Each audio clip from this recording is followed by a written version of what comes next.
दोस्तों, क्या आज भी जीवित है पांडवों का वंश? क्या स्वर्ग की तरफ प्रस्थान करने के बाद आज तक द्वापर युग से लेकर कलयुग के अंत तक पांडवों का वंश जीवित है? और तो और दोस्तों, आखिर त्रेता युग में जन्मे भगवान श्री राम के वंशज आज कहाँ है? जी हाँ, आपने बिल्कुल सही सुना।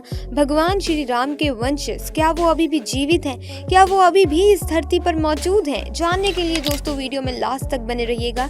वीडियो में आगे बढ़ने से पहले चैनल को सब्सक्राइब अवश्य करें और बेल आइकन जरूर दबाएं ताकि ऐसे ही खास लेटेस्ट वीडियोस के अपडेट आपको जानने और सुनने को मिलती रहे।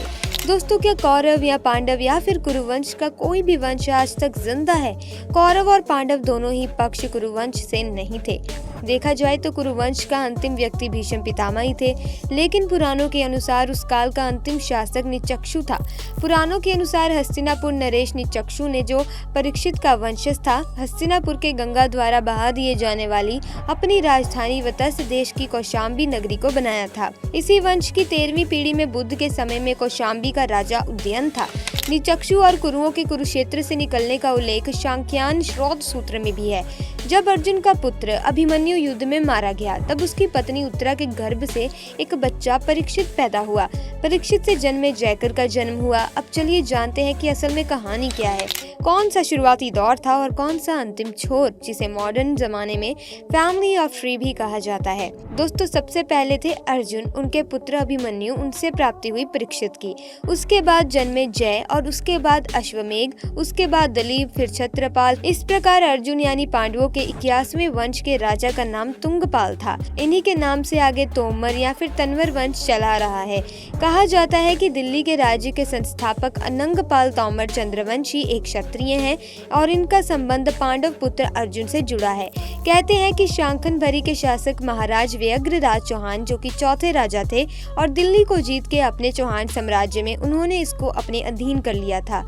उस समय दिल्ली के तंवर वंशी शासन चौहान के समर्थक माने जाते हैं।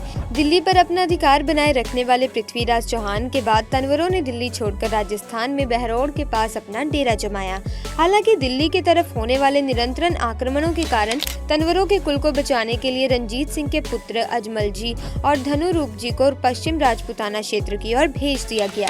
उनके कुल में पोखरण के पर्व शासक राजा रामदेव जी को जन्म दिया, जिन्हें रुंजी वाले बाबा रामदेव भी कहा जाता है। दोस्तों, रुंजी चार रामदेवरा के नाम से भी विख्यात है। रामदेव जी अर्जुन के वंश से ही एक प्रतापी राजा थे।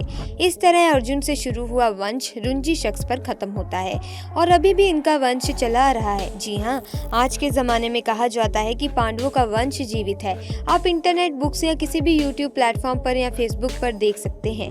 अर्जुन यानी पांडवों का वंश आज तक चला आ रहा है और ये कलयुग के अंतिम छोर तक चलता रहेगा। दोस्तों, इस बारे में आपका क्या विचार है, हमें कमेंट सेक्शन में आकर जरूर बताइए।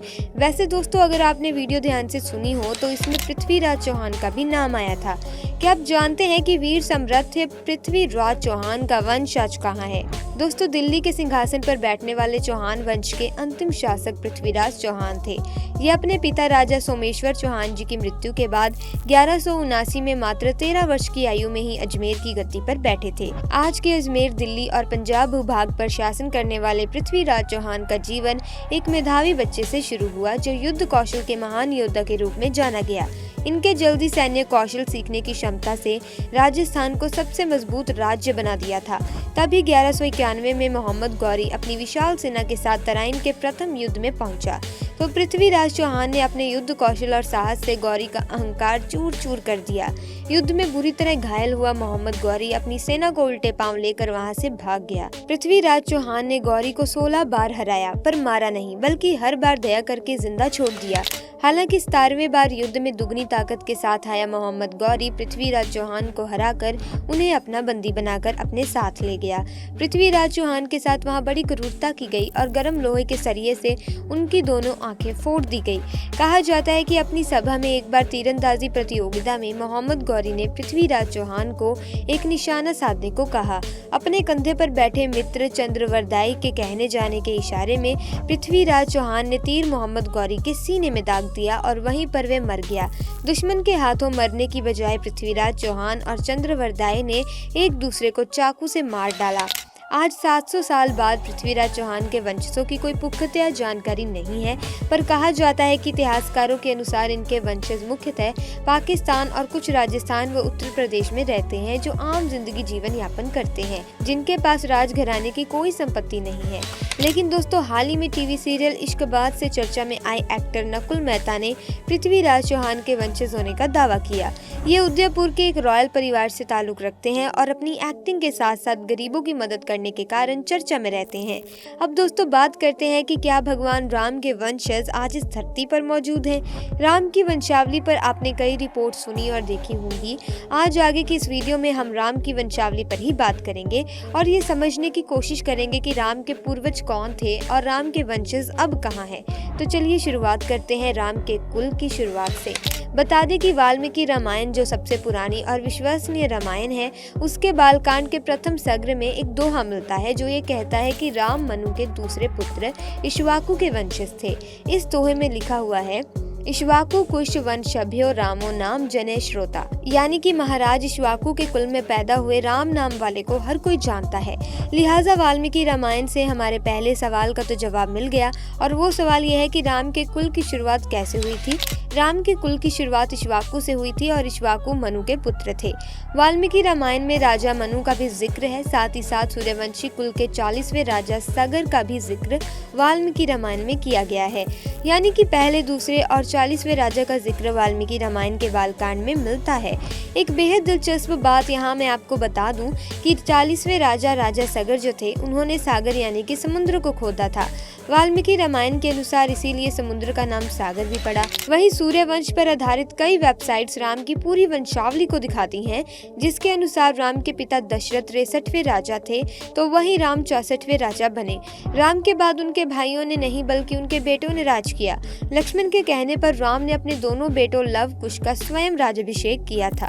जहां लव को उत्तर कौशल दिया गया, वहीं कुश को दक्षिण कौशल दिया गया। तब से लेकर महाभारत काल तक अयोध्या दक्षिण कौशल की राजधानी रही और श्रावस्ती उत्तर कौशल की राजधानी रही।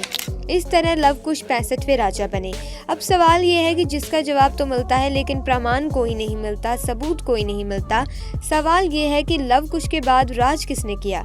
आर्यव्रत पर आधारित जिस वेबसाइट की हमने शुरुआत में बात की, यही वेबसाइट दावा करती है कि कुश के बाद उनके बेटे अतिथि ने राज किया, और अतिथि के बाद निषाद ने राज किया, निषाद के बाद नल ने, और नल के बाद नाभस राजा बने। इस तरीके से राम की पूरी वंशावली कई वेबसाइट्स में दर्ज है। इस वंशावली की तस्वीर आप अपनी स्क्रीन पर देख पा रहे होंगे।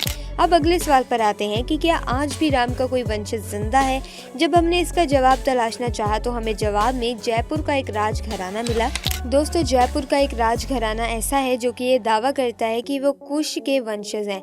उस राजघराने की महारानी पद्मिनी देवी ने एक अंग्रेजी चैनल को इंटरव्यू देते हुए बताया कि वो राम के बेटे कुश के वंशज हैं। पद्मिनी ने बताया कि उनके पति भवानी सिंह कुश के 309वें वंशज रहे। वहीं आपको बता दें कि जयपुर के राजघराने की ऑफिशियल वेबसाइट में राम की पूरी वंशावली भी दी गई है।